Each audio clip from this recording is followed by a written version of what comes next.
Hello बच्चों, नमस्कार नमस्कार प्यारे दोस्तों, गुड आफ्टरनून, वेलकम। नमस्कार दोस्तों, गुड इवनिंग, वेलकम। सब लोग कैसे हैं आप? प्यारे बच्चों, एक बार कंफर्म कर दीजिए, क्या आप तक मेरी आवाज ठीक से आ पा रही है? क्या बेटा क्लास ऑडियो वीडियो बिल्कुल फाइन चल रहा है? हम बिल्कुल ठीक ठाक बेटा, पूजा सब शानदार, बहुत बढ़िया। और आशा करते हैं कि आप सब बच्चे भी बहुत अच्छे होंगे। चलिए दोस्तों, टॉपिक शुरू करते हैं बेटा। सिंपल इंटरेस्ट टॉपिक आप लोग पढ़ रहे थे, साधारण ब्याज के बेटा कंसेप्ट हम लोग समझ रहे थे, और काफी उम्दा लेवल की बातें बेटा आप लोगों ने पढ़ी, काफी बेहतरीन स्तर की चीजें बेटा आप लोगों ने पढ़ी। ये जो बेटा आपका कंप्लीट कोर्स चल रहा है बेटा, बताना चाहूंगा कि ये आपका कंप्लीट सिलेबस, मतलब प्री और मेंस सबको कवर करने का बैच है बेटा। इसमें तुम्हारा प्री का भी पूरा सिलेबस कवर होगा, मेंस का भी पूरा होगा बेटा। हर एक लेवल की बात इस क्लास में आप पूरी कर पाएंगे। इस पूरे कोर्स को पढ़ने के बाद आपको मेंस के लिए कुछ और पढ़ने की नीड नहीं है। इसी बेटा एक ही कहानी में आपको काम पूरा हो जाएगा। बिल्कुल मेरे भाई, सीईटी में सफिशिएंट है बेटा। जितना कंसेप्ट आपको मैंने बता दिया, मोर देन सफिशिएंट है हर एक वनडे एग्जाम के लिए। तो बच्चों आप मुझे बताइए, सिंपल इंटरेस्ट की आपने पहले शीट नंबर 1 ट्राई की थी। शीट नंबर 1 में हमने लगभग 100 सवाल थे बेटा, और इन 100 सवालों को पूरा किया था, हर एक क्वेश्चन के बारे में डिटेल में अभ्यास करते हुए। फिर बेटा हमने शीट नंबर 2 को पढ़ना स्टार्ट करा था, और शीट नंबर 2 को आप मुझे बता दो, 40 क्वेश्चन तक हमने क्लास में कर लिए थे। क्या बच्चों 40 नंबर तक के सवाल सबके डन है, या 40 तक में किसी प्रकार का कोई डाउट क्वेरी है बच्चे आपका? 20 और 22 नंबर सवाल कह रहे हैं संजय, कह रहे 20, 22, 33, 34 नहीं हुआ।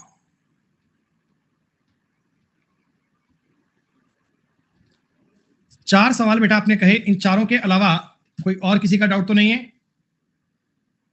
ये जो चार क्वेश्चन आपने बताए 20, 22, 33, 34 बेटा, इनके अलावा कोई और तो डाउट नहीं होगा आपका?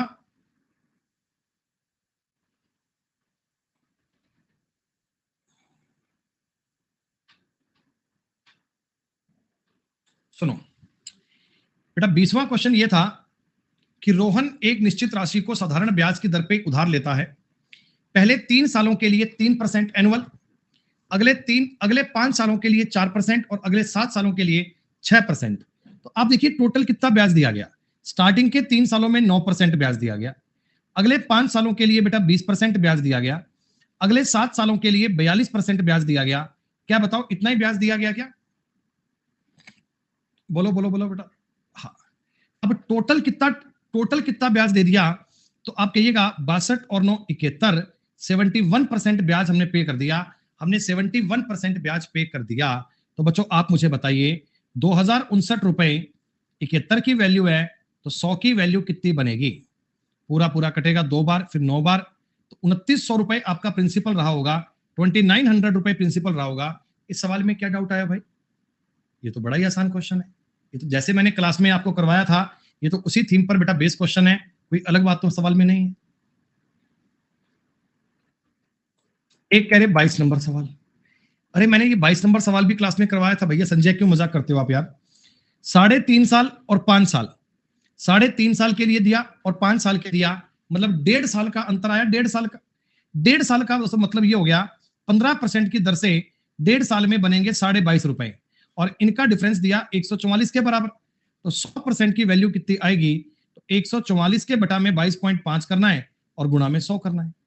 एक पॉइंट हटाओगे, गुणा में 10 करोगे। संजय भैया आप ऐसे काम क्यों करते हो यार? जो क्वेश्चन तुम्हें क्लास में बता दिए, जिनको क्लास में करवा दिया, उनमें यार बेटा क्यों बातें रिपीट करते हो भाई? क्लास की एक बार रिकॉर्डिंग चेक कर लिया करो, क्लास को एक बार दोबारा पढ़ लिया करो, हो सकता है आप सारी बातों को समझ ले बेटा। टाइम बेटा बड़ा कीमती है, उसको कृपया यूटिलाइज करें, वेस्ट मत करें बेटा। मैं नहीं समझ पाता कि आपको मेरी बात समझ में क्यों नहीं आती।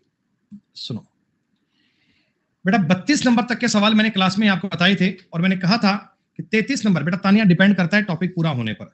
सिंपल इंटरेस्ट पूरा आज हो जाएगा तो आज स्टार्ट कर लेंगे, नहीं तो कल कर लेंगे बेटा। टॉपिक देखकर नहीं, कंसेप्ट देखकर पढ़ो बेटा। कोई बात। एक व्यक्ति ने 25,000 रुपए की राशि के 1/4 भाग को साधारण ब्याज की एक निश्चित दर पर और शेष राशि को 4% प्रतिवर्ष उच्च दर पर निवेश किया। ठीक है, 2 सालों के लिए टोटल ब्याज मिला है 41.25%। तो निवेश की गई द्वितीय राशि की ब्याज की दर क्या थी? सुनो बेटा, आपके पास ना 25,000 रुपए हैं, 25,000 रुपए। आपने 1/4 भाग यानी 1/4 भाग को किसी दर पे निवेश किया। सुनो मेरी बात, आपने दोस्तों टोटल पैसे में से एक भाग X% की दर पे निवेश किया और जो बाकी के 3 भाग बच गए इनको आपने X+4 की रेट पे इन्वेस्ट किया। ऐसा ही काम हुआ क्या दोस्तों? थोड़ा सा पैसा तुमने निवेश किया किस पर? X% पे, और उसका 3 गुना भाग तुमने निवेश किस पर किया? तुमने किया जी X+4 पे। क्या ये लिखना तुम्हें समझ में आ रहा है? अरे 1/4 का मतलब टोटल अगर 4 रुपए हैं तो 1 रुपया मान लो आपने X% रेट पे निवेश कर दिया और बाकी कितना बच गया? बाकी 3 बच गया। 3 भाग को आपने X+4 पे निवेश कर दिया, X+4 पे निवेश कर दिया। अच्छा बेटा, 2 सालों में तुम्हें ब्याज मिला है 4125। 2 सालों में 4125 ब्याज मिला है, तो बेटा 1 साल में कितना मिला होगा? 2062.5 मिला होगा क्या? क्या तुम्हें 1 साल में जो ब्याज मिला होगा बेटा वो 2062.5 मिला होगा? और ब्याज की कैलकुलेशन हमेशा होती है प्रिंसिपल पे। ब्याज हम केवल काउंट करते हैं प्रिंसिपल पे। ये पॉइंट हटाओगे बटा में 0 आ जाएगा। 1 0 से 1 0, 1 0 से 1 0 काट। यहां तक की बात क्लियर? 25 से डेटा कट पाएगा, 100 बनेगा यहां बेटा। इसको अगर 25 से काटेंगे तो 25 8 200, 6 2, 25 दूनी 50, 25 5 125। क्या बेटा आपको जो टोटल ऑल ओवर ब्याज की दर मिली है वो 8.25 मिली है क्या? आपको जो टोटल ब्याज की दर मिली है वो मिली है 8.25, 8.25%। दोस्तों आप मुझे बताओ, प्रिंसिपल आपका 1:3 में था क्या? अरे 1:3 में था ना बेटा, 1:3 में था। और एलिगेशन टॉपिक आपको देखो समझ में आ रहा होगा कि इनका तो अंतर बनना चाहिए 3। अगर इनका अंतर 3 और इनका अंतर 1 बनेगा तो क्या आप ये वैल्यू डिसाइड कर सकते हो कि इस वाले पॉइंट पर बनेगा 5.25 और इस वाले वैल्यू पर बनेगा 9.25? तभी तो इनका अंतर 1 और 3 बन पाएगा। यही आपके सवाल दोस्तों उत्तर था 9.25। द्वितीय भाग की राशि पूछी गई है। एक्स वैक्स मान के बेटा और चक्कर में नहीं पड़ना। एलिगेशन का सवाल था, एलिगेशन से करना चाहिए था। आपको एक भाग के रेट पता है x, दूसरे की पता है X+4, तो ऑल ओवर आपने चीजों को काउंट किया और बात को समझा। क्या बताओ जी, बात का आइडिया लगा क्या?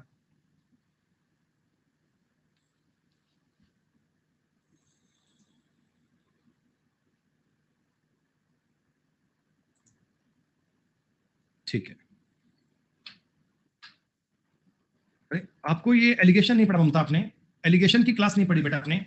अरे आपको पता है इन दोनों का डिफरेंस आना चाहिए 3, इनका डिफरेंस आना चाहिए 1, तो 8.25 का और 9.25 का डिफरेंस 1 आना चाहिए ना बेटा। तो 8.25 से आपने 1 जोड़ दिया, खत्म बात बेटा। 34 नंबर सवाल भी बेटा एलिगेशन पर डिपेंड होने वाला सवाल था। एलिगेशन का कंसेप्ट आपने इस सवाल में लगाया होगा बेटा। सुनो, अरुण 20,000 रुपए को अपने 2 दोस्तों को उधार देता है। ओके, पहले दोस्त को 12,000 रुपए देता है 8% की दर पे। बेटा प्रिंसिपल इसने देखो 12,000 रुपया दिया, रेट कितनी? 8%। दूसरी राशि बेटा बताओ, बाकी के बच गए 8,000 रुपए।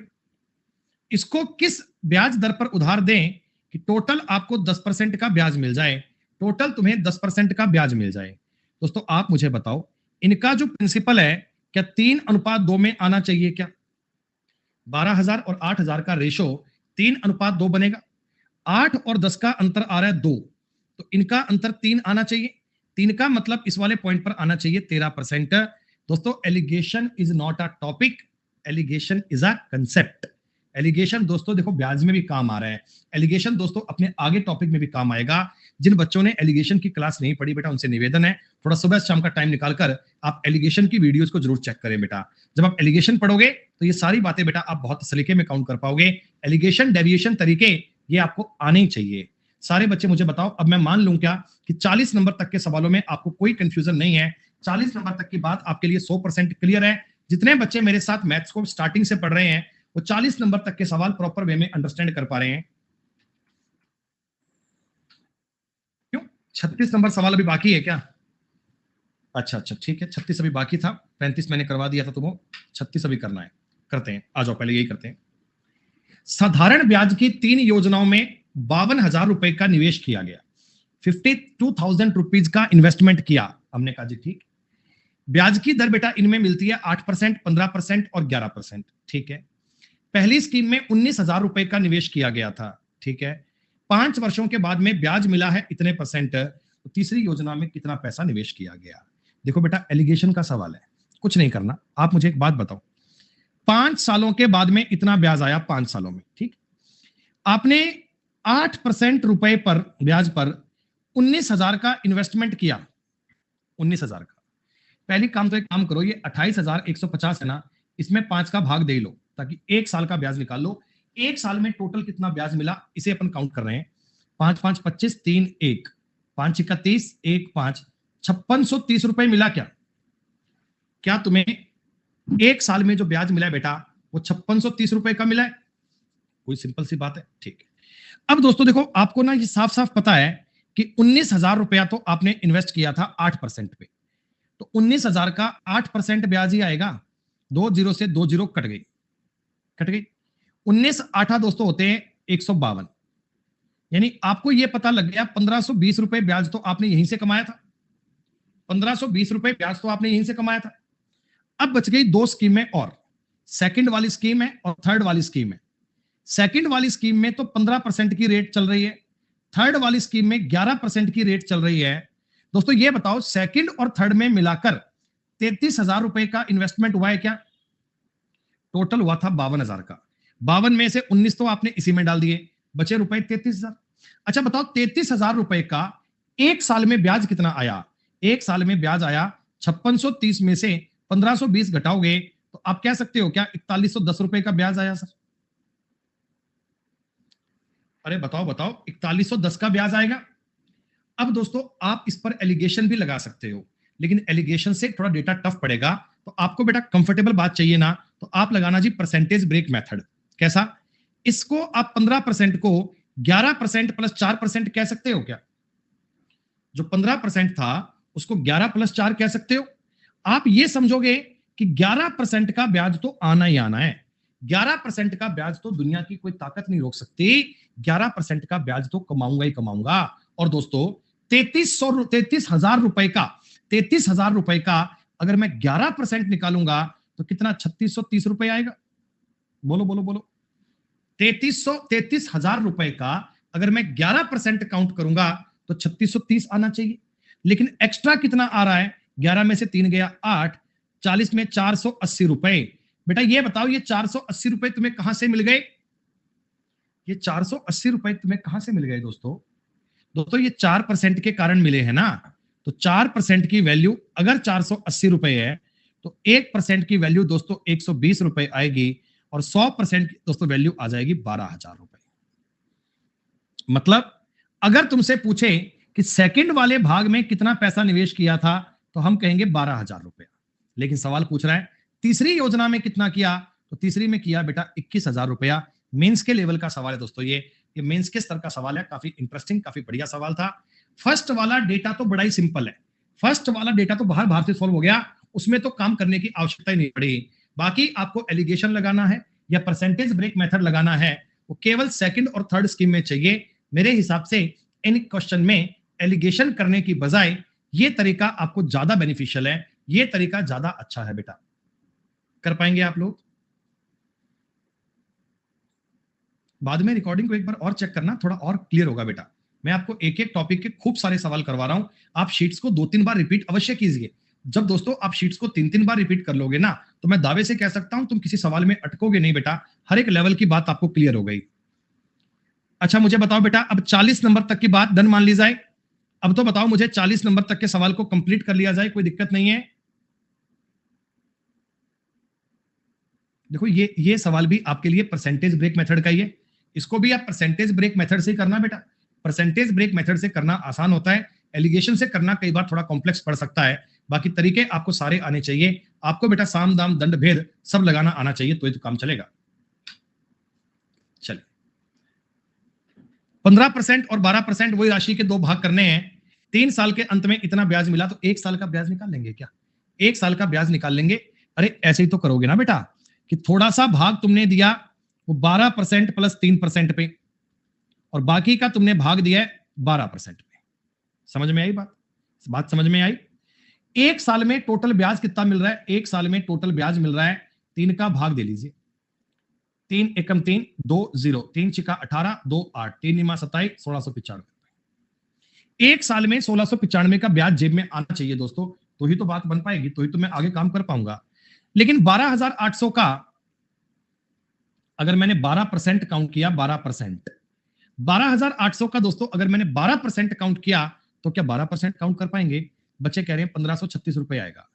बेटा 1695 का ब्याज आया, आना चाहिए था 1536 का, 15 में से 6 गए 9, 8 में से 3 गए 5, 159 रुपए आपको मिल गए फालतू।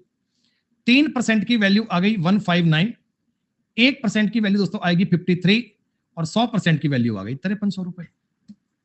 कौन कह रहा था कि इसका आंसर सही नहीं आ रहा? डी आंसर आएगा। आंसर की में कुछ अलग दिया है क्या? 41 को पढ़ के बताओ, आंसर की में कुछ अलग दिया है क्या बेटा? मेरे हिसाब से तो नहीं दिया होगा, सेम दिया होगा। एलिगेशन से क्यों करोगे? टफ पड़ेगा मेरे भाई। एलिगेशन से क्यों करोगे? टफ पड़ेगा यार। एलिगेशन से सवाल करने में ज्यादा कष्ट होगा। ये तरीका कंफर्टेबल है तो क्या हजम नहीं हो रहा? एलिगेशन में करने में कोई अलग बात थोड़ी है। आपने कहा जी यहां तो लग गया 15%, यहां लग गया 12%, कोई दिक्कत नहीं है। टोटल एक साल में ब्याज मिला है 1695। 1695 का ब्याज मिला, 12,800 पे मिला, गुणा में 100 करना है। 2 जीरो से 2 जीरो काट दीजिए। कुछ नंबर किसी से कटता है क्या बेटा? ये नंबर किसी से कटता है क्या? 1695 बटा 128 किसी नंबर का मल्टीपल होगा? ये है 64 का डबल, 32 का 4 गुना, तो वो तो आई थिंक 32 से भी नहीं कट पाएगा, 16 से भी नहीं कट पाएगा बेटा। ये तो पूरे पूरे मल्टीपल में है। तो ये चीजें बेटा देखो आपने टफ बन गई। अब मेरे को जो रेट मिलेगी ना वो 1695 बटा 128% की मिलेगी। मान लो अगर मैं इसे यहां लिखूंगा 1695 बटा 128%, बाद में लगाऊंगा एलिगेशन, पूरे सवाल को 128 से गुना करूंगा, इनका अंतर लूंगा, इनका अंतर लूंगा, यहां रेशो बनाऊंगा, रेशो से डिवाइड करूंगा, सवाल बन जाएगा। But that will be time taking दोस्तों, उसके लिए चीजें आपके लिए बहुत मुश्किल बन जाएंगी। देखिए कई बार क्या होता है, मान लो किसी सवाल में ना बेटा, किसी सवाल में आपने ये सॉल्व किया और सॉल्व करके आ गया 14%, मान लो इतना स्ट्रेट आ गया, फिर तो बहुत सही हो गया। ये 15 है, ये 12 है, 14 है, 2:1 बन गया, काम खत्म। लेकिन जब वो बीच का जो रेशो है वो ऐसे फ्रैक्शन में आ जाए ना, तब आपके लिए सवाल ना चाहते हुए टफ बन जाता है। तो बेटा उन चीजों को करने के लिए percentage break method is a super method. आपको इन सवालों को करने के लिए परसेंटेज ब्रेक मेथड लगाना चाहिए दोस्तों, मेरी इजी एडवाइस है। बाकी विलेन आपकी मर्जी है, आप जैसा चाहें वैसा कर सकते हैं। जब पैसे को 2 भागों में बांटना हो तब देखो भैया, मैं इस सवाल को ऐसे ही देखता हूं, 7% को ना एक्चुअल में लिखता ही ऐसे हूं, 5 और 2 ऐसे। अब 3 साल में ब्याज आया 1050, तो एक साल में 350 रुपए आया होगा, एक साल में 350 आया होगा। और 6000 पे 5% ब्याज तो आना ही आना है, 300 रुपए ब्याज तो आना ही आना है, तो बच गए एक्स्ट्रा रुपए कितने? 50। ये जो 50 रुपए हैं ये 2% की वैल्यू है दोस्तों, और 100% की वैल्यू कितनी आएगी? 2500 रुपए आएगी। तो ये पैसा 2500 और ये पैसा 3500। बताओ दोस्तों कितना टाइम लगा सवाल करने में? बताओ इस सवाल करने में कितना वक्त लगा? जब भी प्रिंसिपल को आप 2 पार्ट में डिवाइड करेंगे तो परसेंटेज ब्रेक मेथड लगाओ दोस्तों, एलिगेशन के चक्कर में नहीं पड़ना। ये तरीका ज्यादा कंफर्टेबल है, इसमें कोई डेटा भी मुश्किल नहीं आएगा, आप चीजों को अच्छे से समझ पाओगे। 13,000 रुपए को 3 भागों में बांटा कि पहले भाग पर 5% की दर से 6 साल के लिए, दूसरे भाग पर 4% की दर से 5 साल के लिए, तीसरे भाग पर 10% की दर से 4 साल के लिए दिया। तीनों से प्राप्त ब्याज बराबर है दोस्तों, ब्याज बराबर है, सुनिएगा। तो ए का ब्याज मिलेगा 30% बराबर, बी का ब्याज मिलेगा आपको 20%, सी का ब्याज मिलेगा आपको 40%। इतना ही ब्याज मिलेगा क्या दोस्तों? इस प्रकार की लैंग्वेज में 2 सवाल बनते हैं।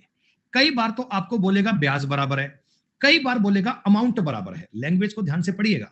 अगर आपको सवाल में ब्याज इक्वल दिया गया तो आप ब्याज को इक्वल रख लीजिए। अगर इस सवाल में आपको यह कहा जाता कि इनका अमाउंट बराबर है बेटा, अमाउंट, तब क्या करते आप? तब आप 130, 120, 140 कर लेते, तब भी आपके सवाल की बात पूरी बन जाती है ना? समझ में आया? तो बेटा इनमें परसेंटेज और जीरो सब में काट दो।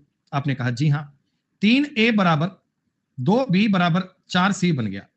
इससे a अनुपात b अनुपात c का रेशो निकाल पाओगे, 6 अनुपात 12 अनुपात सॉरी इन सबको 12 के इक्वल कर लीजिए, 4, 6 और 3 का रेशो आ गया। तो आपका जो पैसा था बेटा 13,000 रुपए था, 13 को 4 6 3 में तोड़ोगे तो क्या 4000 6000 3000 बनेगा? ये आंसर ही आ गया डायरेक्ट। वैल्यू सिस्टम तो चप्पे चप्पे पे काम आ रहा है दोस्तों, वैल्यू सिस्टम तो आपके रोम रोम में समाया हुआ है। अब आप अर्थमेटिक को समझने लग गए बेटा, अब आप अर्थमेटिक को समझने लग चुके हो। 10,000 रुपीज को दो भागों में, देखो आप एक बात समझना, शीट्स मैंने कितने तरीके में डिजाइन करी हैं दोस्तों। जब प्रिंसिपल के दो पार्ट होते हैं, वो सवाल सारे देखो एक साथ चल रहे हैं, एक एक कैटेगरी के क्वेश्चन एक साथ चल रहे हैं, ताकि कंसेप्ट समझने में कोई डाउट नहीं आए बच्चों को। 10,000 रुपए को दो भागों में इस प्रकार बांटा गया कि पहले को 5% पर, दूसरे को 6%। एक साल में मिलने वाला 5% का ब्याज 6% पर मिलने वाले ब्याज से 76.5 रुपए ज्यादा था। तो बताइए 6% पर कितना पैसा दिया गया था दोस्तों। इसे करने के लिए आप बिल्कुल सहारा लेंगे बेसिक। बेटा आप इस सवाल को करने के लिए बेसिक का सहारा लेंगे, क्योंकि बेटा मेरे को ना ब्याज में डिफरेंस दिया गया, मेरे को ब्याज में डिफरेंस दिया हुआ है। आप ये मानो कि मैंने x रुपए को 5% पे लेंट आउट किया है, तो बाकी पैसा जो बच गया 10,000 माइनस 6x को मैंने 6% पे लेंट आउट किया है। सही। 5 पर मिलने वाला ब्याज 6% पर मिलने वाले ब्याज से इतना ज्यादा है, यानी 6% पे आपको पता है कितना ब्याज मिलेगा, इसका 6%, और 5% पे मिलेगा 5x बटे 100। इन दोनों का दोस्तों डिफरेंस है 76.5 के बराबर है दोस्तों। इनका जो डिफरेंस है वो 76.5 के बराबर है। ओह सॉरी, ये वाला ज्यादा है बेटा, ये ज्यादा है ये कम है। 5 वाला ज्यादा है और 6 वाला कम है। अगर 100 एलसीएम लेंगे, इधर गुना करूंगा तो इधर बन जाएगा 60,000, माइनस का माइनस माइनस प्लस हो गया 6x प्लस 5x बराबर हो गया 7650। दोस्तों x कितना आएगा, तो 67,650 के बटा में 11 कर दीजिए। 11 छिका 66, 1 6 11 एकम 11, 6150 रुपए तो आपने दिए थे 5% पे। बाकी कितने रुपए बच गए बेटा, बाकी रुपए बच गए 3850। इनको मैंने दिया था सेकंड वाली पे। जब आपको ऐसा बोला जाए ना उनके ब्याज में इतने रुपए का अंतर है, तो मैं रेशो ज्ञात नहीं कर सकता बेटा, उसमें आपके लिए बेसिक चीजें करनी रहेंगी, बेसिक बातों को आप समझ पाओगे। बताओ भैया आई बात समझ में? आप अगर चाहें तो एक्स और वाई मानकर भी कर सकते हैं बेटा, ऐसा कोई बड़ा हुआ नहीं है। सवाल एक्स और वाई मानकर भी हो सकता है, जो चीज माइंड में पहले क्लिक कर जाए हम उसी को फोकस पहले करेंगे बेटा।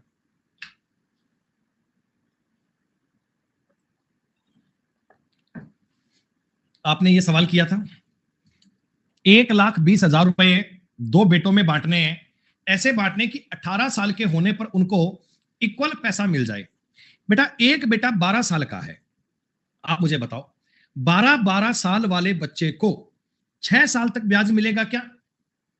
अरे 12 साल वाले बच्चे को 6 साल तक ब्याज मिलेगा और 5% की दर से मिलेगा, तो इसको 30% ब्याज मिल जाएगा। यानी आप कह सकते हो क्या कि x का 130% मिल जाएगा इसको। ये x मैं मान रहा हूं बच्चा 12 साल वाला, ठीक है, ये बच्चा 14 साल का, इसको ब्याज मिलेगा बेटा 4 साल तक। 5% की दर से 4 साल तक ब्याज मिला तो 20% का ब्याज मिलेगा। क्या बच्चों इसको इसकी अमाउंट का 120% मिलना चाहिए क्या? गौर कीजिएगा, इनका अमाउंट बराबर है बेटा, अमाउंट, सवाल को पढ़िएगा, ये दोनों चीजें बराबर हैं दोस्तों। तो 13x बराबर बन गया 12y, x और y का अनुपात बन गया 12:13, 12:13। इतनी छोटी सी बात मैंने आपको कल भी बताई थी कि अगर मैं आपको 100 रुपए ब्याज पर देता हूं, 30 रुपए ब्याज आता है, तो अमाउंट आपका 130 बनता है दोस्तों। तो 12:13 में डिवाइड करना है। देखो अब ऑप्शंस आपके लिए बड़े कंफर्टेबल हैं। देखो आप नजर मारिएगा, इनमें मुझे 12:13 नहीं दिख रहा, इनमें तो 1:2 दिख रहा है, ये भी बहुत सारा गैप है, 12:13 नहीं है, तो ऑप्शन ए ही बनना चाहिए बेटा। कैलकुलेशन करने मत दौड़ा करो, कई बार ऑप्शंस पे नजर मार लिया करो, क्या पता बात इजी हो जाए।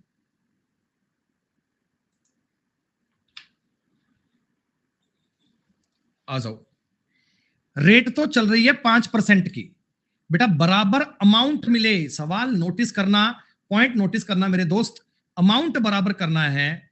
ए को मिलेगा 110%, बी को मिलेगा 115%, सी को मिलेगा 120%। तुरंत समझ गए क्या? तुरंत। तीनों के अमाउंट को आपने इक्वल रखा मेरे दोस्त, तीनों को 5 से काट लीजिए। 22A बराबर 23B बराबर 24C कह सकते हैं क्या? अरे बोलिए बोलिए बोलिए। हाँ, बस वही कैलकुलेशन है बेटा, वही कहानी है। अब आप मुझे बताओ, अब टोटल पैसा मानकर ए बी सी का रेशो फाइंड कर लोगे, ए बी सी का रेशो फाइंड कर लोगे, और रेशो जो बनेगा उसी में तो अमाउंट को डिवाइड करना है। रेशो जो बनेगा उसी में अमाउंट को डिवाइड करना है, उसी में अमाउंट को चेक करना है बेटा। 1586 का यूज नहीं है, क्यों नहीं है भाई? जब आपका ये रेशो बन जाएगा ए अनुपात बी अनुपात सी में, तो आप उनको रेशो से तो बांटेंगे, रेशो से तो बांटेंगे बेटा, और कैसे बांटोगे बताओ? अच्छा, अब ये देखो मेरी बात सुनो, आपने ये चीज तो ज्ञात कर ली, अब मैं तुम्हें रेशो करके सवाल हो जाएगा, इससे आसान करने का तरीका बताऊं बेटा? इससे आसान करने का तरीका बता दूं? चलो सुनो, ये बात, ये जो स्टेप है 22A बराबर 23B बराबर 24C, ये आपको समझ में आया? ये तो बहुत सिंपल है। अब मैं जाता हूं ऑप्शन पे, आप कहोगे सर यहीं से ऑप्शन? हाँ, यहीं से ऑप्शन। सुनो, मैंने लिया पहला ऑप्शन, मैंने लिया पहला ऑप्शन बेटा, ए का हिस्सा ये वाला है, बी का ये वाला है, और सी का ये वाला है, ठीक है? आप वैल्यू पुट करके चेक कर लो, और मैं चेक करूंगा केवल यूनिट डिजिट। सुनो बेटा, जब इसका गुना 22 से करूंगा लास्ट में 4 बनेगा, 5 का गुना 3 से करूंगा लास्ट में 5 बनेगा, तो ये दोनों कभी इक्वल हो ही नहीं सकते, उत्तर ए कभी संभव ही नहीं है, खत्म करो बात को। अब दूसरा ऑप्शन लीजिए दोस्तों, दूसरा ऑप्शन, 2 का गुना 2 से करूंगा लास्ट में 4 बनेगा, 8 का गुना 3 से करूंगा लास्ट में 4 बनेगा, 6 का गुना 4 से करूंगा लास्ट में 4 बनेगा, यहां तीनों इक्वल बन सकते हैं। अगला पॉइंट चेक करता हूं, 0 0 और ये लास्ट में 0 नहीं बनेगा, संभव नहीं है। इसके लास्ट में 2 बनेगा, इसके लास्ट में 4 बनेगा, ये भी संभव नहीं है। एक ही विकल्प बेटा, कैलकुलेशन करने से भी काम इजी हो गया। हर एक सवाल में एनालाइज्ड मेथड निकल कर आता है बेटा, बस आपको थोड़ी बात को अंडरस्टैंड करना है, आपको यह समझना है कि हमें कैलकुलेशन से बचना कैसे। ऑप्शंस आपको मिलते हैं, वो आपकी बेटा मदद के लिए होते हैं, और उस मदद को लेना सीखो। आप ऐसा नहीं है कि हर सवाल को लंबे प्रकार से करें, आप जजमेंट करना सीखो बेटा, कि मेरे को तीनों चीजें इक्वल करनी है, मैं ऑप्शन रखूंगा और चेक कर लूंगा बेटा, सवाल जल्दी बन जाएगा। सिलेक्शन तभी होगा बेटा जब सवालों को आप टाइम सेविंग के अकॉर्डिंग करेंगे, समय बचाने की बात को आप समझेंगे। अच्छा, अब जैसे देखो इस सवाल पे समझो, इस सवाल पे बेटा बात सुनिएगा, 24,000 रुपए को ये कर लोगे ना, सेम सवाल है बेटा, तीनों से प्राप्त धनराशि बराबर है, बेटा क्या बताओ, आपको अमाउंट इक्वल करना है क्या? जैसा सवाल मैंने अभी अभी किया था वैसा ही सवाल है बेटा, अमाउंट इक्वल करोगे हो जाएगा सवाल। अब देखो मेंटली कैसे सॉल्व करेंगे। ए पर 10% की दर से 5 साल ब्याज आएगा 50% का, आप लिखोगे 150% बराबर। बी पर 4 5 20% का ब्याज आएगा, आप लिखोगे 120% बराबर। सी पर 5% की दर से 20 साल का ब्याज आएगा 100%, अमाउंट बन जाएगी 200%। सही, तो आपकी इक्वेशन बन गई 15A 12B और 20C, बेटा ये बन गई क्या? अरे इक्वेशन आपकी 15 12 20 बन गई क्या? अब सुनो, अब आप एक ही नजर में सवाल को देखो बेटा, एक ही नजर में सवाल को देखो, ये हजार हजार सब में है, इसे हटाओ, गौर करो।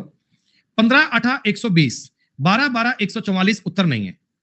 15 8 120, 12 धाया 120, 20 छिका 120, उत्तर यही बनेगा पक्का। आप चेक कीजिए, उत्तर भी बन चुका है। अगली बात को चेक करने की कोई आवश्यकता नहीं है बेटा, इतनी सी बात में डन। अगर आपने ये स्टेप निकाल लिया तो अगला स्टेप तो फिर हो गया, उसके लिए कुछ करने की नीड नहीं है दोस्तों। आ रहा है मजा मैथ पढ़ने में, समझ में भी आ रहा है ना भैया? नया सीखने को मिलेगा, बिल्कुल मिलेगा। आ जाओ आ जाओ आ जाओ। अब ये सवाल दोस्तों आगे बढ़िया लेवल के, लास्ट स्टेप कुछ नहीं है बेटा, मैंने ऑप्शन से किया है। अरे भैया ऑप्शन से किया है रे भाई। ये 15 12 20 तक की बात समझ में आ गई क्या?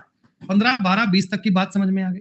अगर आप वो तरीका ना लगा पाओ तो आप एक काम करना मेरे भाई, आप एक काम करना, इसको रेशो में ले आना। ये लो, तुम्हें अगर नहीं समझ में आ रहा रेशो में ले आना, आप इन तीनों को, इनका एलसीएम 120 के इक्वल मान लेना। अब हमारी कहानी बन जाएगी, ए को मान पाएंगे 8, बी को मान पाएंगे 10 और सी को मान पाएंगे 6, ऐसा केवल इसी में खत्म। अरे 60 मान लो, मैंने एक्चुअली 120 इसलिए माना कि 8 10 6 दिख रहा है ना मेरे को यहाँ पे, 8 10 6 ये देखकर मान लिया, और कुछ नहीं। भाई साहब क्या अल्टीमेट सवाल है ये, कैट के एग्जाम का सवाल है, कैट का। आपने कैट के पेपर देखे हैं बेटा? कैट के सवालों में ना लैंग्वेज में बहुत घुमाया जाता है, बच्चों को परेशान करते हैं, लेकिन वो ऐसा कुछ होता नहीं है, कंसेप्ट यही होते हैं बेटा। सुनो, कोई धन 6% की दर पे उधार दिया गया, ठीक है, 1 साल के बाद में 6800 रुपए वापस कर दिए गए, ठीक है, अब जो भी धनराशि बची है उस पर 5% की दर से ब्याज लिया गया, अब उस पर 5% की रेट से ब्याज दर। दूसरे साल का जो ब्याज है वो पहले साल के ब्याज का 11/20 है, 11/20 है। तो बताइए कितना पैसा उधार लिया गया था, कितना पैसा ब्याज पर लिया गया था। थोड़े आपको एक बार सवाल की लैंग्वेज समझ में आई? देखो बेटा, आप गए एक व्यक्ति के पास, आपने कहा भैया मुझे कुछ पैसे चाहिए, उन्होंने आपको कोई अमाउंट ब्याज पर दे दी, ठीक, उन्होंने कहा ब्याज पर पैसे तो ले जाओ, 6% की दर पर ब्याज लगेगा, 6% की दर से आपको ब्याज देना पड़ेगा। आपने कहा दे देंगे, कोई बात नहीं। अब 1 साल के बाद दोस्तों 6800 रुपए आपने वापस कर दिए। अब ये बताओ जो पैसा तुमने वापस किया है, क्या ये तुम्हारे प्रिंसिपल में से माइनस होगा? क्या ये तुम्हारे प्रिंसिपल में से माइनस होगा? हाँ। अब तुम 6800 रुपया लौटाकर आ गए, अब जो भी धनराशि बची है उस पर 5% की दर से ब्याज लगा दिया। दूसरे साल का ब्याज जो आया वो पहले साल के ब्याज का 11/20 है। कितना पैसा उधार लिया गया? सुनो बेटा, तुम अगर 20 पैसा ब्याज पर लेकर आए, 6% की रेट से 1 साल का ब्याज जो लगेगा, 1 साल का, क्या इतना ही लगेगा पीआरटी? क्या इतना ही ब्याज लगेगा? अब अगले साल क्या हुआ? अगले साल दोस्तों आपके प्रिंसिपल में कमी आ गई। दोस्तों आपका प्रिंसिपल जो था ना P माइनस 6800 रह गया। आपका प्रिंसिपल दोस्तों कम हो गया, प्रिंसिपल रह गया P माइनस 6800 रुपए, क्योंकि 6800 तो आपने रिटर्न कर दिए, उल्टे मोड़ दिए अगले को। अब इस पर दोस्तों 5% की दर से ब्याज लगेगा और 1 साल का ब्याज लगेगा। हाँ। दूसरे साल का जो ब्याज है ना वो पहले साल का 11/20 है। मतलब पहले साल का ब्याज अगर 20 रुपीज था तो सेकंड ईयर का ब्याज 11 रुपीज आएगा बेटा। दूसरे साल का ब्याज 11 रुपए तो पहले साल का ब्याज 20 रुपए। इस बात को देखकर बताओ समझ में आया? ये दोस्तों पहले साल का ब्याज है और ये दोस्तों सेकंड ईयर का ब्याज है। ये दोनों साल के ब्याज की बात आपको मैंने दे दी है। दोस्तों परसेंटेज से तो परसेंटेज काट ही देते, कोई दिक्कत वाली बात ही नहीं है।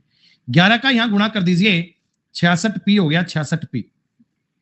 20 5 100 हो गया ना, इधर गुणा करूंगा तो 100p माइनस 68 के आगे लगा दो 4 जीरो। क्या बात समझ में आई बेटा? ये 66 इधर ले जाओ, 68,000 इधर ले आओ तो 34p का मतलब हो गया 68,000 रुपए, और सॉरी 6,80,000 रुपए, और p की वैल्यू आ गई बेटा 20,000 रुपीज। इसका मतलब दोस्तों आपने 20,000 रुपया हमसे उधार लिया था, 20,000 रुपीज आपने उधार ली थी। क्या बोलो, इजी लैंग्वेज है बेटा? बस समझने वाली बात थी।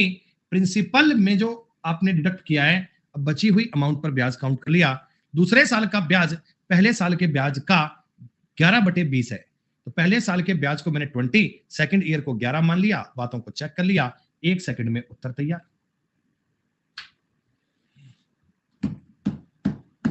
डेविएशन का सवाल है दोस्तों, डेविएशन का। आप मुझे बताओ इसमें टोटल पैसा 6 रुपया मान लूं क्या? बेटा टोटल पैसा तुमने मान लो 6 रुपया मान लिया, ठीक। अब 1/3 भाग, 1/3 भाग मतलब 2 रुपए 3% की दर से ब्याज पर दी।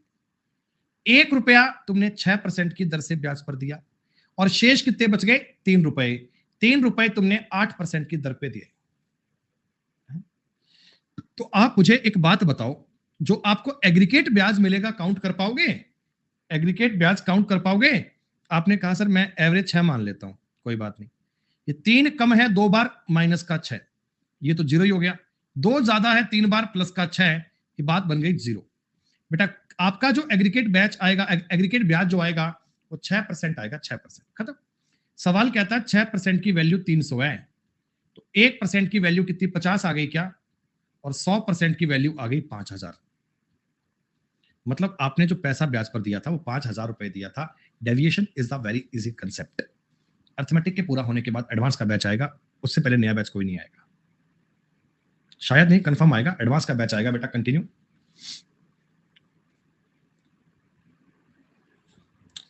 पचास नंबर सवाल पढ़िएगा। निखिल ने कुछ अलग अलग धन, देखो ये सवाल चल रहे हैं बेहतरीन लेवल के। ए बी सी में 10 12 15% की दरों पर निवेश किया। एक वर्ष में कुल ब्याज 3200 रुपए हो। योजना सी में लगाया धन, योजना ए में लगाए धन का 150% है, बी में लगाए गए धन का 240% है। तो योजना बी में कितना धन निवेश किया गया था? अरे दोस्तों, आप इनके अमाउंट का रेशो ज्ञात कर सकते हो क्या? इस क्वेश्चन में पहले आपको अमाउंट का रेशो ज्ञात करना पड़ेगा। रेशो आपको दिया हुआ है ना कि योजना सी में जो पैसा लगाया है वो ए में लगाए गए धन का 150% है, यानी 2:3 है। और सी में लगाया गया पैसा बी में लगाए गए धन का 240% है। योजना सी में लगाए गए पैसे का ये 100 है ना, ये 10 है ना, तो ये 24 है। ऐसे 10 24 को और काट के इजी कर लो, 5 और 12 कर लो। ऐसे आप मुझे बताइए ए बी सी का रेशो क्या बनेगा? इसको 4 गुना कर लूं, 12 8। तो आपने बोला 8, ये 5 और ये 12 हो गया। दोस्तों इनकी आपको रेट भी दी गई है, इनकी आपको रेट भी दी गई है, 10%, 12% और 15% दी गई है। अब आगे सवाल कर लोगे क्या? ए पर 10%, बी पर 12% और सी पर 15%। डेविएशन से आप टोटल ब्याज निकाल लीजिए, डेविएशन से आप टोटल ब्याज निकाल लीजिए। मैंने एवरेज मान लिया 12%, कोई बात नहीं। ये 2 कम है 8 बार माइनस का 16, ये 3 ज्यादा है 12 बार प्लस का 36, बटा में आ गया दोस्तों 25। तो 20/25.8, 12.8% की वैल्यू आ गई 3200 रुपए। और आपको आगे बेटा फाइंड करना है 100% की वैल्यू। जब 100% की वैल्यू निकालोगे तो उसमें से ए बी सी का हिस्सा ज्ञात कर लीजिए। सवाल बेहद आसान है बेटा, 50 नंबर तक के सवाल सबके डन मान लिए जाएं। ये मान लिया जाए दोस्तों कि सिंपल इंटरेस्ट टॉपिक के जो उम्दा बेहतरीन सवाल बनते हैं, हम उनका लेवल बेटा स्कैन कर रहे हैं। और 50 नंबर तक के सवाल की जानकारियां आप सभी बच्चों को समझ में आ गई। आप सारे बच्चों को पॉइंट इनके क्लियर हो गए। बच्चों इतनी बात डन है। रिमी बेटा मैं समझ पा रहा हूं कि आपने एलिगेशन नहीं पढ़ा बेटा, एक बार हमारी क्लास में एलिगेशन पढ़ लीजिए, उसके बाद आपको कभी जीवन में दिक्कत ही नहीं आएगी बेटा। आप ऐसे क्वेश्चंस को मेंटली सॉल्व कर पाएंगे बेटा, मेंटली। ठीक, चलो बेटा मिलते हैं 5 मिनट के बाद में। एक छोटा सा ब्रेक ले लें बेटा, 5 मिनट के बाद कंटिन्यू पढ़ेंगे। इतने आप लोग एक सवाल ट्राई कर लो करो तो। चलो ये कर लेना सवाल, छोटा सा क्वेश्चन है।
आओ दोस्तों, वेलकम बैक।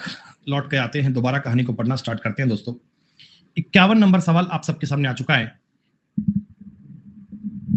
1 मिनट थोड़ी हुआ यार, 3 4 मिनट हो गए बेटा।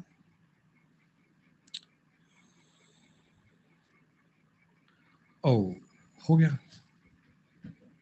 बेटा। कैसे बनाया? रेशो से बनाया क्या? ये सवाल बनाया कैसे, रेशो से बनाया होगा कि x का तो 5% की दर से 2 सालों का ब्याज आएगा 10%, और y का 10% की दर से 4 सालों का ब्याज आएगा 40%।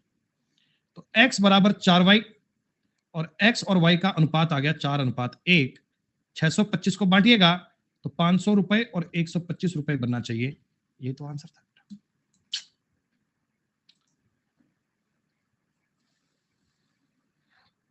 कर पाएंगे सवाल ये? अरे ये सवाल कर पाओगे? हाँ हाँ, कुछ नहीं है सवाल में बेटा। देखो ऐसा है कि x रुपए को आपने दिया, ब्याज आया 40%, y रुपए को तुमने ब्याज पर दिया 9 साल के लिए 4 की दर से, ब्याज आएगा 36%, और ये ब्याज का रेशो ये है। इससे x और y का अनुपात बन जाएगा। x और y का अनुपात बनते ही बात आपकी खत्म। 10 काट लेना और ये 9 काट लेना। x अनुपात y दोस्तों कितना आएगा? 27:70 आएगा क्या? जी हाँ, 19,400 रुपए। 97 की वैल्यू है, दूसरे भाग की राशि 70 थी बेटा, 200 से कटेगा, उत्तर आएगा 14,000 रुपए। इधर बस्तिका में सॉल्व कर लो, बात खत्म।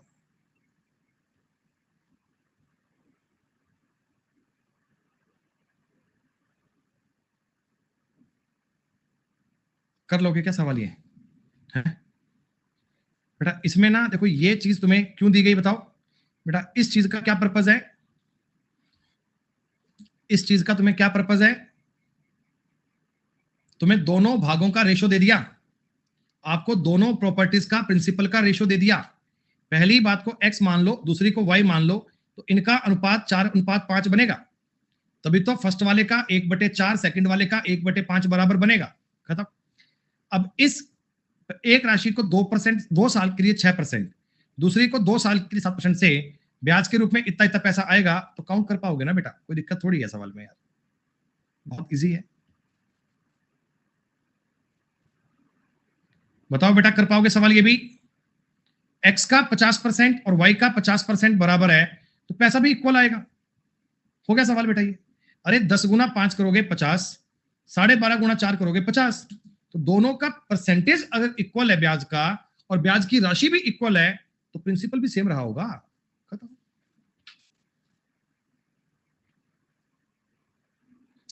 बताइए रेशो बनाएंगे क्या बेटा? देखो अब सारे सवाल चल रहे हैं एक जैसे। x का 50% बराबर y का 80%। एक लाइन में उत्तर दोगे।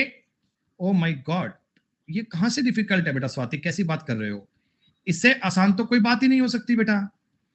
1521 एक्चुअल में 13 की वैल्यू है। आप 8 से गुणा कीजिए ना। 13 एकम 13, 2 2, 13 एकम 13, 9 1, 91। इसका गुणा कर लेना बेटा। 7 800 और 936। खत्म बात बेटा। कुछ नहीं है सवालों में यार, ये तो बड़े बेहुदा सवाल है, बड़े आसान आसान से क्वेश्चन। ऐसा सवाल तुमको मैंने क्लास में करवाया था, याद आ रहा है? मिश्र धन इक्वल है दोस्तों, अमाउंट इक्वल है। अमाउंट इक्वल का मतलब जानते हो ना, है ना बेटा? क्या क्या इक्वल करोगे? 120, 140, 150 करोगे क्या? अरे वाह। ए का तुम्हें करना पड़ेगा 120%, बराबर बी का करना पड़ेगा 140%, बराबर सी का करना पड़ेगा 150%। अरे वाह। 12 ए, 14 बी और 15 सी को इक्वल करना है। केवल बी और सी से देख लो बेटा, है केवल बी और सी से सवाल देख लो। 1484 105 नहीं बनेगा। 98 और 56 और 28 98 नहीं बनेगा। 84 और 56 28 84 ये बन जाएगा, ये भी नहीं बन सकता। खत्म। मेंटली सवाल करने की आर्ट है, मेंटली सवाल करने की कला है दोस्तों, कला आपको सीखनी चाहिए।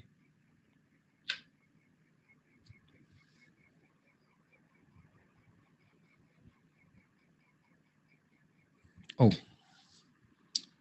3 व्यक्ति हैं बेटा, आनंद, अवधेश और अनिल। 12% ब्याज की दर से अलग अलग राशि 1 साल के लिए सावधि जमा में निवेश करते हैं। ठीक है। 3240 का ब्याज प्राप्त करते हैं। अवधेश द्वारा निवेश की गई राशि आनंद द्वारा निवेश की गई राशि से 5,000 रुपए ज्यादा है। अनिल द्वारा निवेश की गई राशि अवधेश द्वारा निवेश की गई राशि से 2,000 रुपए ज्यादा है। तो अवधेश ने कितने रुपए इन्वेस्ट किए थे? तो बेटा एक्स मान के कर लोगे क्या? है एक्स मान कर लोगे सवाल? मेरी बात सुनो, 3 लोग हैं, देखो बात इजीली करना। एक का नाम है आनंद,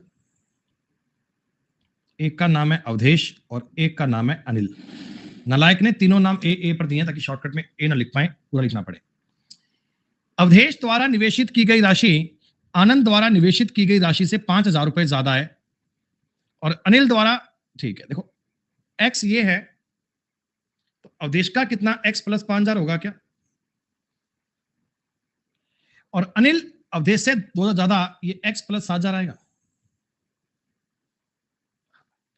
दोस्तों आप मुझे एक बात बताना, टोटल मेरा इन्वेस्टमेंट ये हो गया क्या, और इसी इन्वेस्टमेंट का 12% जो है वो 32 से 40 के बराबर है। इसी इन्वेस्टमेंट का 12% 32 और 40 के इक्वल है, तो ये 100% किसके इक्वल आएगा, और एक्स फाइंड कर पाओगे अब तो, लिखने का स्पेस कहां है, इसलिए मैं कष्ट करना चाहता नहीं। कर लोगे सवाल आप? अरे टोटल पैसा कितना बनेगा, नालायक को हाँ कर दिया करो कि हो जाएगा, नहीं तो मैं समझ नहीं पाता तुम्हारी बात को। 12 से कटेगा, 12 दूनी 24, 8 4 27,000 रुपए पूरा बनेगा टोटल। 27,000 रुपए को 3 भागों में डिवाइड करना है बेटा, कर लीजिएगा, हो जाएगा। ये बनेंगे 5,000 रुपए, 5 और 5 10,000 रुपए, 17,000 रुपए, ऐसे बनेंगे। नहीं सॉरी 17 नहीं, 12 ये बनेंगे। तो अवधेश ने कितने निवेश किए, 10,000 रुपए।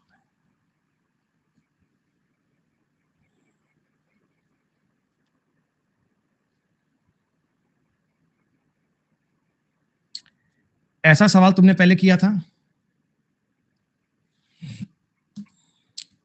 A person lent some amount to his friend on 20% SI. After 2 years, 5,000 rupees were repaid. Repaid का मतलब क्या होता है बेटा, हिसाब किताब किया और 5,000 रुपए चुका दिए। बची हुई धनराशि में से 25% की दर से चुकाई गई। तीसरे साल का ब्याज पहले 2 साल के ब्याज का 6/11 है, तो धनराशि ज्ञात करनी है। कर पाएंगे सवाल क्या आप ये लोग? ऐसा सवाल मैंने आपको बेटा आज ही करवाया था थोड़ी देर पहले। हाँ ठीक है, कर पाएंगे आप लोग, कोशिश करना, नहीं तो कल बताएंगे आपको फिर। संजय मुझे उम्मीद है कि कल आप ये पूछेंगे मुझसे सेम, ठीक कह रहे हो ना भाई? संजय कमेंट करेगा, संजय लिखकर 48।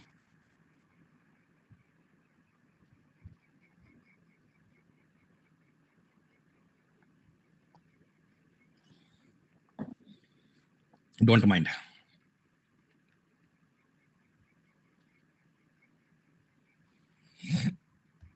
बताओ क्या सवाल है?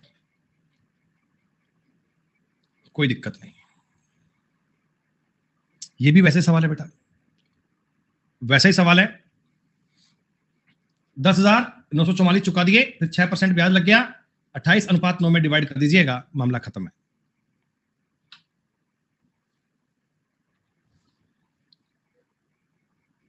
₹15,600 आंशिक रूप से 7%, 9%। इस सवाल को करने का तरीका बताओ, कौन सा लगाओगे? सिर्फ मुझे तरीका बता दो, तरीका क्या लगाओगे? बहुत बढ़िया, परसेंटेज ब्रेक मेथड बता रहे हैं जी, शानदार, गजब बेटा गजब।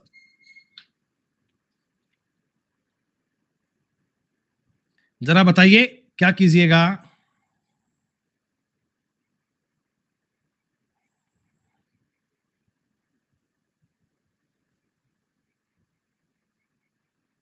सेम सवाल है क्या?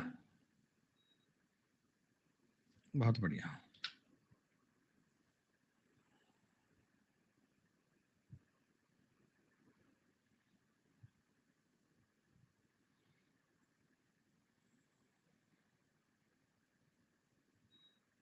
अब इस प्रकार के सवाल देखते ही बच्चों के मन में बड़े लड्डू फूटते हैं। बालक कह रहे जी ये सवाल तो सिर्फ हंसते खेलते मजाक मजाक में कर जाएंगे, हमें इनके लिए पेन तक उठाने की कोई नीड नहीं है।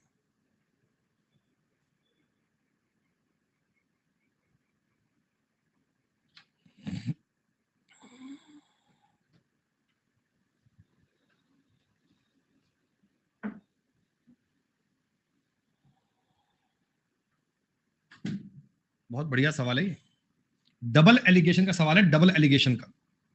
दोस्तों मेरी बात समझिए, एक बार क्या हुआ, आपने कुछ पैसा कहीं पे इन्वेस्ट किया, 90,000 रुपए की राशि को 3 योजनाएं ए बी सी में 16%, 19% और 31% की दर पे निवेश किया। योजना सी में निवेशित राशि ए में निवेशित राशि से 50% ज्यादा है। आप मुझे एक छोटी सी बात बताना, ए और सी के इन्वेस्टमेंट का आपके पास रेशो है क्या? ए को तो दिया 16%, सी को दिया 31%। बेटा इनके इन्वेस्टमेंट का रेशो है क्या? अरे बताओ बताओ, इनके इन्वेस्टमेंट का रेशो है क्या? ए में निवेशित राशि जितनी भी है, सी उससे 50% ज्यादा है। गलत कर रहे हो रूपक, 2:3 आएगा। सी में invested amount is 50% more than amount invested in A. थोड़ी बहुत बात याद आई एलिगेशन वालों, दिमाग की बत्ती जलाओ। आपको मैंने बताया था ये मीन वैल्यू ज्ञात करना। देखो चीजें आपस में किस प्रकार कनेक्टेड है बेटा, किस प्रकार बातें आपस में जुड़ी हुई हैं, किस किस का कंसेप्ट कैसे काम आता है। 16 और 31 का डिफरेंस है 15। 15 को 2 3 में काटोगे, इधर 6 बनेगा, इधर 9 बनेगा, बीच में 25 आना चाहिए क्या? अरे बताओ, बीच में 25 आना चाहिए क्या? डिफरेंस मेथड भी बताया था मैंने आपको, डेविएशन का तरीका भी मैंने आपको बताया था, वेटेड एवरेज का तरीका भी बताया था। बच्चों आप मुझे बता दो, ए और सी पर इस बंदे को 25% का ब्याज मिला क्या? मैं ये कह सकता हूं ना कि ए और सी पर इसको मिलाकर 25% का ब्याज मिला है, और बी पर 19% का ब्याज मिला है। बोलो बोलो बोलो बोलो। अब मुझे एक बात बता लो, अब मुझे एक बात बताओ, तुमने 90,000 रुपए इन्वेस्ट किए थे, 3 सालों के बाद में 1,50,300 हो गए। अरे 3 सालों में जो ब्याज आया वो 60,300 रुपए, और 1 साल में जो ब्याज आया वो 20,100 रुपए आया होगा क्या? हाँ। अब आपके लिए वो परसेंटेज ब्रेक मेथड आसान है। अरे अब आपके लिए परसेंटेज ब्रेक मेथड आसान है। क्या मैं इस 25% को 19 + 6 लिख लूं? हाँ। तो 90,000 का 19% तो ब्याज आना ही चाहिए बेटा। 90,000 का 19% तो ब्याज आना ही चाहिए। 17,100 का तो आना ही चाहिए। 3,000 रुपए फालतू आए बेटा, 3,000 रुपए फालतू आए हैं। 6% की वैल्यू कितनी है? 3,000। तो 1% की वैल्यू कितनी आ गई? 500। बेटा इस वाले भाग में 50,000 रुपए का इन्वेस्टमेंट हुआ था, इधर 50 का, तो बी में कितना हुआ? 40,000 रुपए का। दोस्तों बहुत बड़े बड़े सवाल हैं ये, लेकिन सॉल्व इसी प्रकार से कर रहे हैं दोस्तों। मेथड बहुत शानदार है, कहानी बहुत उम्दा है। क्या बताइए, आपको समझ में आ रही है? दोस्तों ये सिंपल इंटरेस्ट के वो क्वेश्चन हैं जिनको अधिकतम बालक पेपर में छोड़कर आया करते हैं। हो सकता है कोई आप में से भी ऐसा बच्चा हो जो पहले इस प्रकार के सवाल छोड़ दिया करता हो, इस प्रकार के सवालों को ट्राई नहीं किया करता हो, फिर नहीं गुरुजी अपने बस की बात नहीं है। लेकिन आज के बाद बेटा ये क्वेश्चन कभी मत छोड़ना।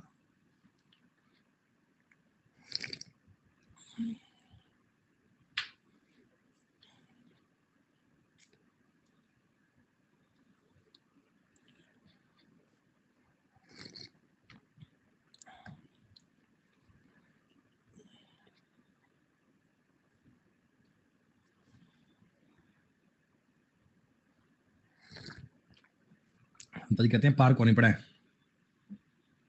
बेटा, पार गले काम चल से, बिना पार गले काम चल सीखिया। जो नौकरी लागनी है, सेट होना है, रोटी खानी है ढंगू, तो बेटा काम करना पड़ सी, काम करने वास्ते सवाल करना पड़ सी, पार गालनी पड़ेगी बेटा। यहाँ काम चले कौन,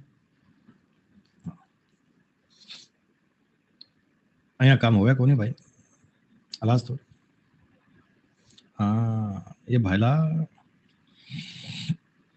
पूछो बेटा, रथी पूछो पूछो, कोई बात नहीं, पूछो बेटा।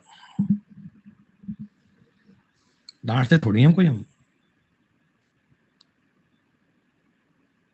कल ना, हमारी एनिवर्सरी आती है बेटा 25 मार्च को।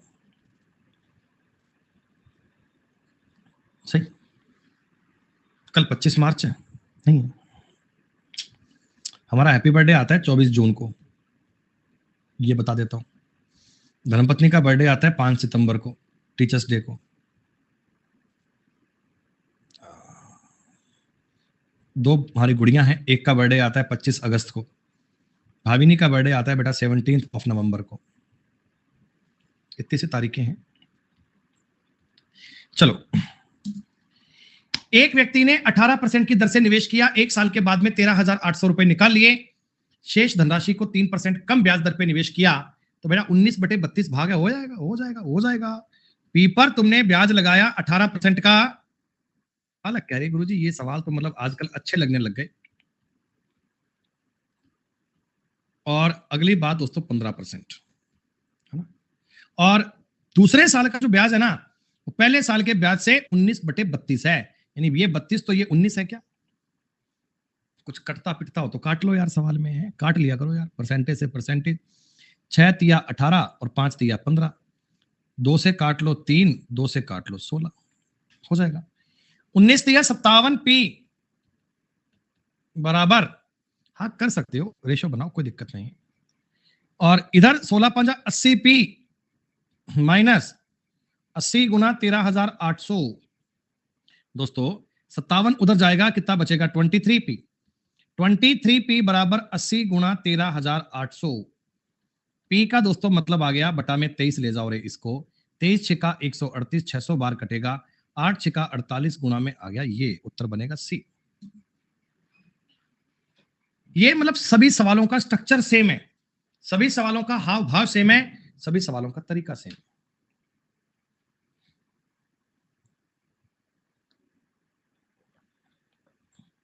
इसको करना बेटा परसेंटेज से, सॉरी रेशो से। ऐसे करोगे कि x का 18 साल का 16% की दर से इतना ब्याज आएगा, y का 15 साल के लिए 22% की रेट पे इतना ब्याज आएगा, ये रेशो बना लीजिएगा, काम खत्म हो जाएगा दोस्तों। कर लोगे ना? अरे कर लोगे ना? ये तो नहीं है कि कल डाउट पूछ लोगे मेरे से, अभी करवा लो फिर।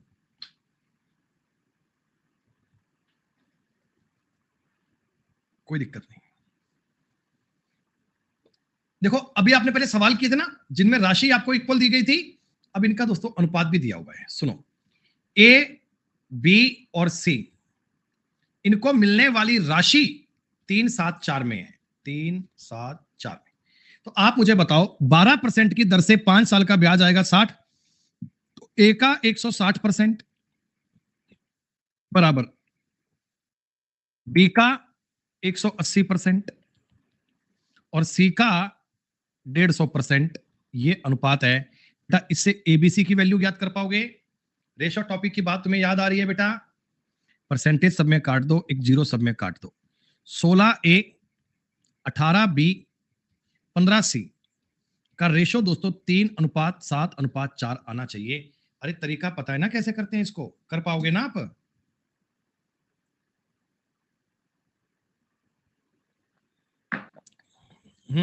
देखो एक ही जगह पुट कर लो 3/16, बी की जगह पुट कर लो 7/18 और सी की जगह पुट करोगे 4/15। ठीक, अब इनसे सॉल्व कर लीजिए, रेशो बन जाएगा बेटा, खत्म बात।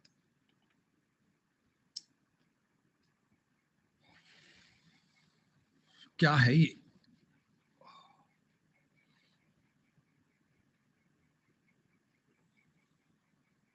बेटा देखो इस सवाल में कुछ नहीं है यार, 15% ब्याज है 6 महीने का।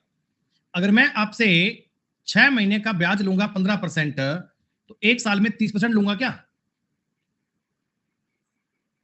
बस, आगे सवाल में कुछ नहीं है, आगे सवाल में कुछ नहीं है बेटा, आगे आपको ट्राई करना है, अगली बात को समझना है।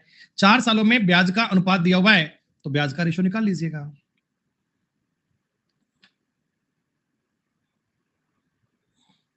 आपने ऐसा एक सवाल किया था जिसमें मैंने कहा था कि जब रुपयों का डिफरेंस रुपए में दे दिया जाए तो आप एक्स और वो लिखकर ट्राई कीजिए। मैंने बताया था ना बेसिक से करना सवाल एक। हाँ, जब आपको ब्याज का डिफरेंस रेशो में देना फिर तो बात गजब की है, लेकिन अगर रुपए में बोल दे फिर आप एक को एक्स मानना, एक को 14,000 माइनस एक्स मानना, बात इजी बन जाएगी। डेविएशन लगाओगे, डेविएशन डेविएशन डेविएशन। धनराशि का 40% भाग, 40% का मतलब होता है 2/5। ओके, शेष का 50% भाग और शेष भाग, तो टोटल पैसा 10 मान लो। शेष देखो 40% भाग का मतलब 4 रुपए निवेश किए 15% की रेट पे, शेष का 50, 6 बच गया, उसका 50 मतलब 3 रुपए निवेश किए हैं 10% की दर से, शेष भाग 3 बच गया, इसको कर दो 18% की दर से। टोटल ब्याज करना है बेटा, कैलकुलेट डेविएशन से भी कर सकते हो, मर्जी कर लो, बहुत तरीके हैं यार। सिंपल क्या होता है, 15 चौकी 60, 10 तिया 30, 18 तिया 54, बटा में कर दो 4 3 7 3 10, 14.4 तुम्हारा उत्तर बन गया। डेविएशन कहता है कोई संख्या मान लो 10 और 18 के बीच की, मैंने 15 मान ली, इसका डेविएशन 0, ये 5 तिया 15 कम है, ये 3 ज्यादा है, 3 बार प्लस का 9 बटा में 10, तो 15 माइनस करना पड़ेगा 0.6, उत्तर आ जाएगा 14.4। सुनो वो गेट लगा दो ना, लगा दिया, ठीक ठीक। 14.4% आंसर आ गया। बेसिक डेविएशन कोई भी तरीका लगाइए, दोनों इजी हैं।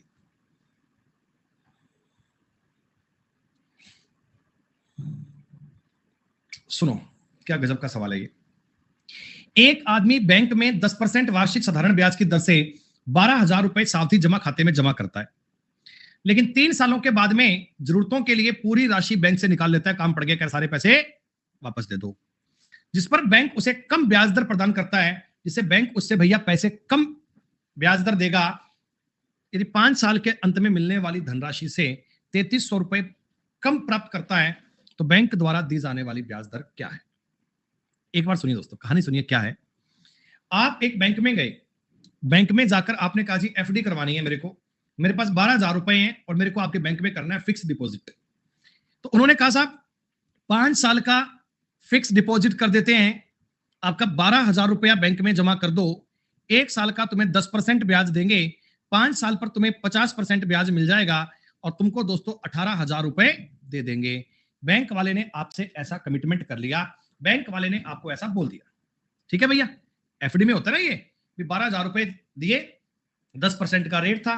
5 सालों के बाद में बताओ बेटा, बैंक को आपसे टोटल हिसाब किताब नक्की करने के लिए 18,000 रुपए देने पड़ेंगे क्या। अरे बताओ हाँ कि ना, इतनी बात समझ में आई कि नहीं आई। लेकिन दोस्तों अब क्या हुआ, अब दोस्तों क्या हुआ, 3 सालों के बाद में आपको कोई काम पड़ गया।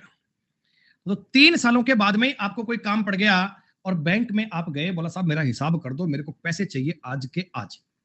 तो बैंक वाला कहता है काम कर बेटा, अब तू ना पैसे लेने बीच में ही आ गया, तूने टाइम पूरा होने नहीं दिया, तो बीच में ही आ गया, तो हम तेरे को पहले वाली जो अपना कमिटमेंट हुआ था उतनी ब्याज की रेट नहीं दे पाएंगे, कम देंगे। आपने कहा जो मर्जी दो, हिसाब कर दो। तो बैंक वाले ने आपको बताओ कितने रुपए दिए, 18,000 में से 3320 रुपए कम दिए बेटा। इसका मतलब 80 और यहां बन गए 14,680। क्या इतने रुपए दिए क्या आपको। 5 सालों के बाद में आपको 18,000 मिलने वाले थे, लेकिन दोस्तों बैंक ने आपको केवल 14,680 रुपए दिए हैं। दोस्तों आपके हिस्से में ब्याज कितना आया। अरे 12 तुम बैंक में जमा करके आए थे, 3 सालों का 3 इयर्स का जो तुम्हें ब्याज मिला है वो 2680 रुपए मिला है बेटा। अरे 2680 तो मिला है तुम्हें 3 सालों का ब्याज। 1 साल का ब्याज तुम्हें, 1 साल का ब्याज तुम्हें अगर मैं हिसाब किताब लगाऊंगा तो 1 साल का ब्याज तुम्हें केवल इतना मिलेगा, केवल इतना। हाँ 6 तो 8 8 16 नहीं बेटा, पूरा पूरा कट नहीं पाएगा निशा, ये पूरा पूरा कट नहीं पाएगा बेटा, आपने 2 से क्यों डिवाइड किया। 1 साल में इतना ब्याज मिलेगा और आपको रेट ज्ञात करनी है दोस्तों। तो 26,800 बटे 3 इतना रुपया ब्याज आया, 12,000 पे आया, गुणा में 100 करके परसेंट लगा दीजिए। 2 जीरो से 2 जीरो खत्म, 1 जीरो से 1 जीरो खत्म। कुछ कट पाएगा, 12 से कट पाएगा, 12 से कट पाएगा क्या, नहीं कट पाएगा। 8 से 8 तिया 24, 2 8 नहीं, 4 से काट लो, 4 से 4 तिया 12, 4 छिका 24, 2 8, 67 बटे 9 आएगा बेटा। यानी कि इसको आप कहोगे 7 सही 4 बटे 9%। बैंक ने आपको इतना ही ब्याज दिया है, बैंक ने आपको 10% का कमिटमेंट करके 7 सही 4 बटे 9% ब्याज देके घर भेज दिया। कह रहे बेटा इतना ही है मेरे पास। तो 70 नंबर सवाल समझ में आया जी।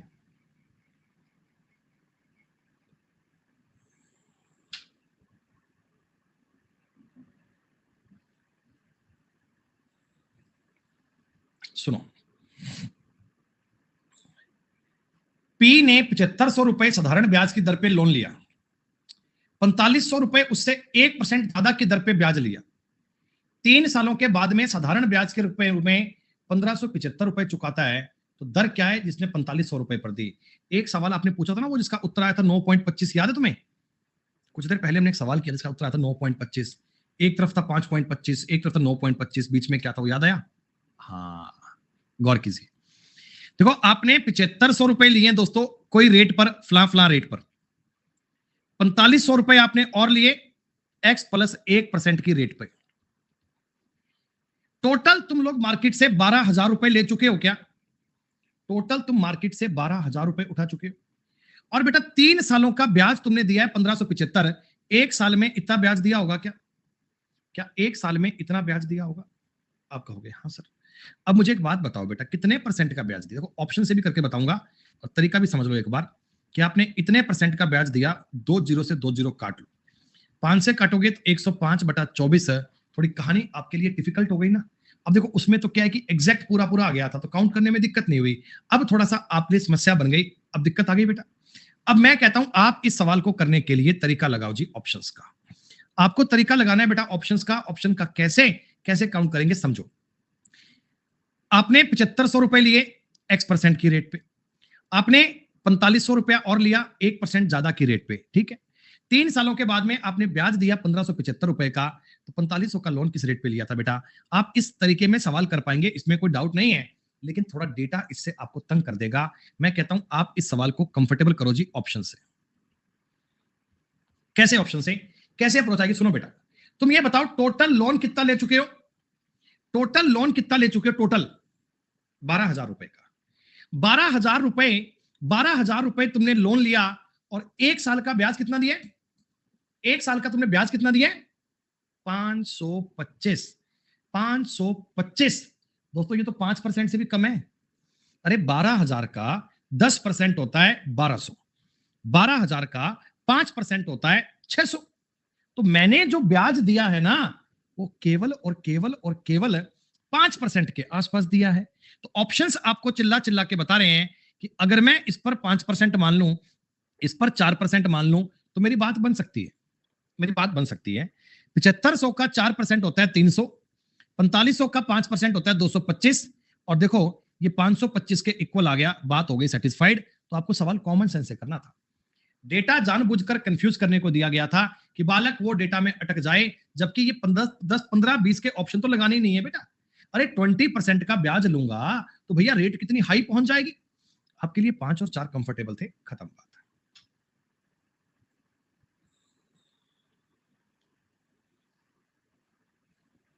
एलिगेशन की बात सवाल में नजर आनी चाहिए बेटा। सब आपको एलिगेशन की बात सवाल में नजर आनी चाहिए। बहुत कंफर्टेबल सवाल है ये।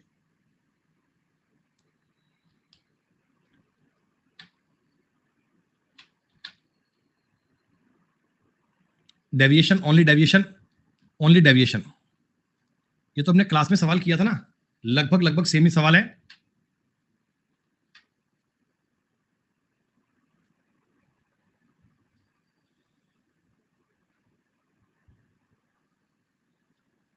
दोस्तों पढ़िएगा, बढ़िया सवाल है ये। मयंक ने 17,500 रुपए एक स्कीम पी में निवेश किए जो 8% प्रति वर्ष की दर से 2 साल तक साधारण ब्याज देती है, ठीक है। 2 सालों के बाद में उसने मूलधन भी निकाल लिया और ब्याज भी निकाल लिया, ठीक है। सारी धनराशि उसने क्यू स्कीम में निवेश कर दी, बराबर। 2 सालों के लिए 20% की रेट पर उसको ब्याज मिला, ओके। 2 सालों के बाद में कुल ब्याज के रूप में 8,680 रुपए प्राप्त हुए, तो आर का मान ज्ञात कीजिए। सुनो बेटा, मयंक एक व्यक्ति है, मयंक एक व्यक्ति है, ये घर से 17,500 रुपए लेकर निकला। मैंने कहा कहां जा रहा है? तो कह रहा सर इन्वेस्टमेंट करने जा रहा हूं मार्केट में, पी स्कीम में लगा दी। बेटा पी वाले इसको R% का ब्याज देते हैं, R% का ब्याज देते हैं। तो आप मुझे बताइए ना, एक साल बाद में, सॉरी 2 साल बाद में इसको गुणा 2 R% का ब्याज भी मिल जाएगा क्या? अरे 2 गुणा R/100 लिखोगे, यानी आपका जो 17,500 रुपया है, क्या 2 साल बाद इतना बन जाएगा? आपका जो 17,500 रुपया है दोस्तों, 2 सालों बाद इतना बन जाएगा। इतना बन जाएगा। अब इतना रुपया लेकर तुम गए बैंक से, निकाल लिया तुमने, पैसा निकाल लिया, पैसा चाहिए दे दो। बैंक ने आपको इतना ही पैसा दिया होगा, बोलो बोलो बोलो, इतना ही पैसा दिया होगा। अब ये पैसा जो तुम्हारा निकला, इसको तुमने सारा का सारा क्यू में लगा दिया, टोटल। मतलब आपका प्रिंसिपल भी लगा दिया और जो ब्याज आया था वो भी आपने लगा दिया। पूरा पूरा पैसा आपने क्यू स्कीम में निवेश कर दिया, ठीक। क्यू स्कीम इसे 2 सालों के लिए 20% की दर से 20% की दर से साधारण ब्याज देती है। बेटा अब ये बताओ, एक साल में 20% ब्याज देती है, तो 2 सालों में 40% ब्याज देगी, तो आपका पैसा जो था वो 140% हो जाएगा। बेटा बेटा बताओ बताओ बताओ बताओ बताओ बताओ। रिप्लाई बहुत कम आ रहे हैं। चलो इस सवाल को एक बार और देखते हैं बेसिक से, एक बार और देखो। नहीं टोटल ऐसे नहीं आएगा बेटा, समझो। समय कितना हो गया? 27 मिनट हो गए यार, समय कम बचा है। कोई बात नहीं। सुनो, प्रिंसिपल था आपका 17,500 रुपए, जो तुमने एक पी स्कीम में निवेश कर दिया। ओके, अब आप घर से तो इतने रुपए लेकर मिले, आप घर से तो इतने रुपए लेकर आए, आपने पी स्कीम में 8% की दर पे 2 साल के लिए निवेश किया, तो आपका जो इंटरेस्ट आएगा ना, इंटरेस्ट इस पैसे का 2% आएगा। एक साल में 1% 8% है, 2 साल में 2%। आपने ये सारा पैसा बैंक से निकाल लिया और इसको क्यू स्कीम में लगा दिया। आपने कहा भी हम तो क्यू में लगाएंगे पैसा, तुम्हारी स्कीम बढ़िया नहीं है, ठीक। तो ये स्कीम में पैसा लगा दिया, तो क्यू वाले क्या करते हैं, 2 साल में 20% का इनको ब्याज दे देते हैं, 1 साल में 20 और 2 साल में 40% का ब्याज दे देते हैं। तो इस पैसे का आप मुझे बताओ, 140, इसका 40% काम आएगा, इस पैसे का 40% ब्याज आया, और ब्याज के रूप में कितने मिले, 2 सालों के ब्याज के बाद में ब्याज के रूप में आपको मिले 8,680 रुपए। अब ये एक लाइन की बन गई बेटा कैलकुलेशन, एक लाइन का बन गया जोड़ बाकी, ये गुणा भाग कर लीजिएगा और आर का मान काउंट कर लीजिएगा। सवाल में केवल एक ही वेरिएबल आर है, आर को आप काउंट करना बेटा। कितने सवाल घर से करके लाओगे? इस प्रकार के सवाल आपने कल किए थे ना, मैं 4% से पैसा लेकर आया, 6.25 पे आगे चिपका दिया, तो वो 2.25% का लाभ हो गया, 2 साल में 4.5% का लाभ हो गया, 5,000 का 4.5% निकालूंगा, तो जो भी आएगा वो काउंट कर लूंगा।